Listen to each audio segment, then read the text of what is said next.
Сәлем достар, қайырлы күн, қалайсыздар? Бізде бүгін осындай балды торт.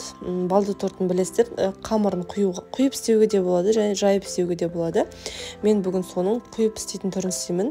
Келесі бір видеомда жаятын түрінде істеп көрсететін боламын. Бүгін мен де осындай балды торттың қамырын құйып жасайтын боламын. Менімен бірге болыңыздар, каналыма тіркелуді ұмытпаңыздар. Бізге ең алдымен керегі жұмыртқа, бөлме температурасындағы сары май, ұн, сода, құмшекер және де міндетті түрде әсел керек болады.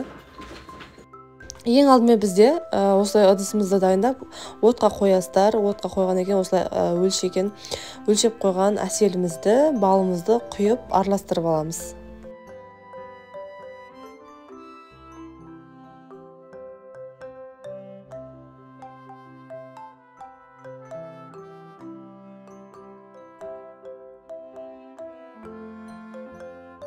Осылай араластырып болғаннан кейін, осындай сода салатын боламыз. Сода салған кезде осындай реакция береді. Ешқандай да қорықпаңыздар. Осылай араластырып тұрыңыздар, міндетті түрде бір келкі араластырып тұратын болыңыздар. Әйтпесе күйіп кетуі мүмкін. Міне қараңыздар, осылайынан көпіреді. Осылай жақсылап жан-жақтарын бәрін алып араластырып тұрыңыздар. Мен өзіме қатты қызарған қаладым, сол себепті шамалы уақыт ұстап тұрдым. Енді одан кейін үстіне сары майымызды саламыз. Сары майымызды салып, оны да араластыратын боламыз. Еріп кеткенше араластырып тұратын боласыздар. Араластырып тұрмасаңыздар, асты жан-жағы жабысып қалуы мүмкін.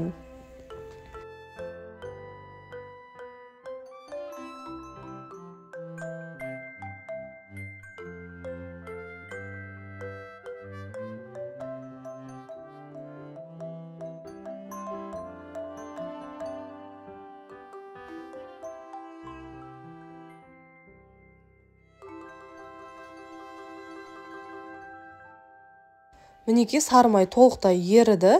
Бізде қамырымыз, тестамыз дайын. Осылай көпіріп тұрады. Ешқандай да уайымдамаңыздар. Шамалы уақыт тұрғаннан кейін өзі көпіргені басылып қалады. Ең бастысы оттан алып, отты өшіріп қоятын болыңыздар. Енді келесі бізде жұмыртқамызды, осылай 3 жұмыртқамызды жақсылап бір келкі араластырып алыңыздар.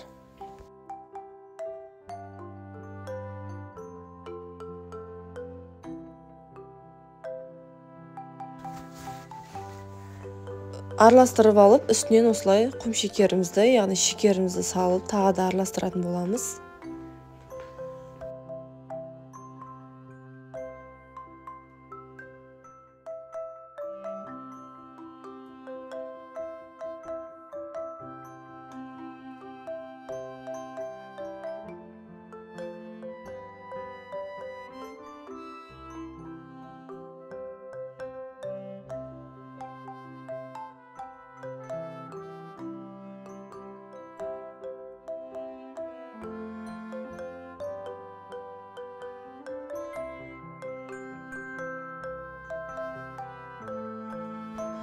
Осы 3 жұмыртқамызбен шекерімізді араластырып болғаннан кейін үстінен жаңа дайын тұрған, отта тұрған әселімізді, яғни оттан өшіріп қойған соны осылайынан үстіне құямыз. Бірден барлығын салудың қажеті жоқ.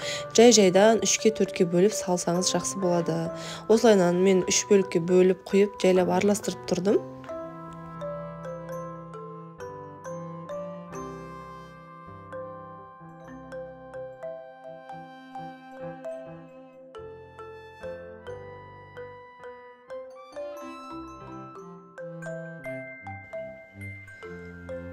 Мінекей араластырып, енді үстінен ұнымызды саламыз. Ұнымызды електен өткен ұн болсын. Ұнымызды да 3 бөлікке, 4 бөлікке бөліп салыңыздар. Себебі жақсы көтерілуі үшін осылайынан бөліп саласыздар. Барлығын бірдей салудың қажеті жоқ.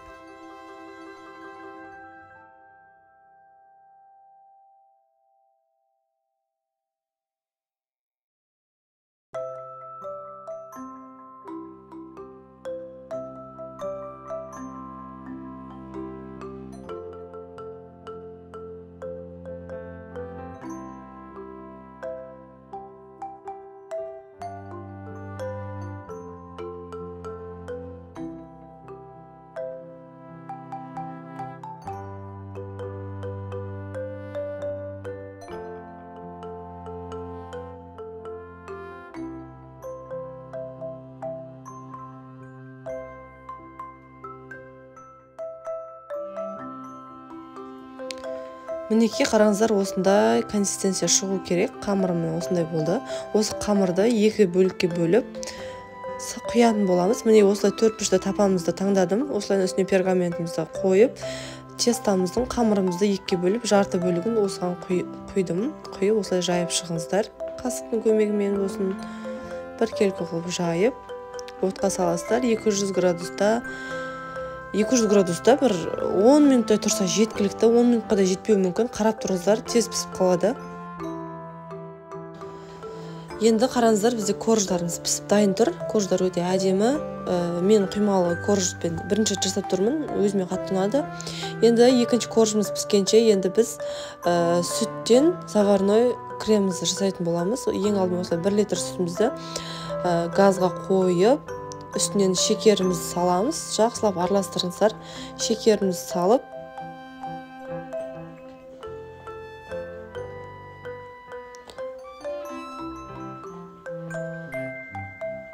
шекерден кейін үстіне 1 жұмыртқамыз салып араластырамыз. Жақсылап араластырыңыздар.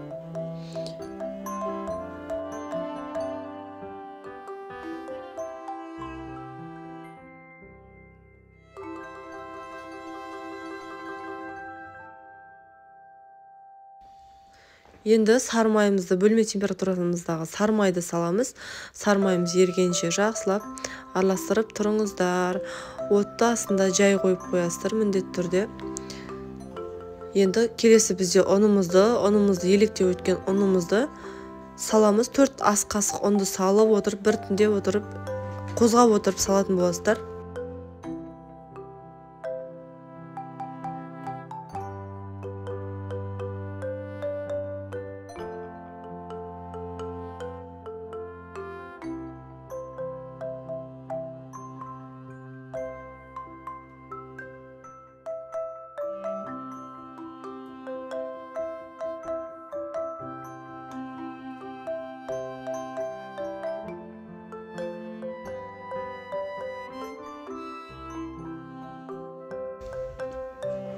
Мінекей осылай өз жайлап қозғап тұрсаңыздар, 10 минуттың жобасында тоқтамай, газдың астын жай қойып қозғап тұрасыздар. Осындай крем шығатын болады. Мінекей қараңыздар, бізде корждарымыз дайын. Корждарымыз осындай үзілмейтін, сынбайтын корж болады екен. Енді құрайтын боламыз. Бірінші осылайынан. Қараңыздар, мен жақсылап кесіп алғаннан кейін жан-жақтағы артық корждарымды кесіп, оны блендерден өткіздім. Если блендер болмаған жағдайда тағы пешке салып, қаттылау қылып, қолмен ессеңіздер, үгітсеңіздер де болады. Мен осылай блендермен үгітіп қойдым. Енді кремімізбен құрастыратын боламыз. Кремімізді көптеу мөлшерде құя беріңіздер, сала беріңіздер. Ортасына ас қасықпен 4 ас қасық, 5 ас қасық сасаңыздар болады. Заварной болғаннан кейін қатты олай бір жүрекке тиетіндей майлы болмайды, білесіздер.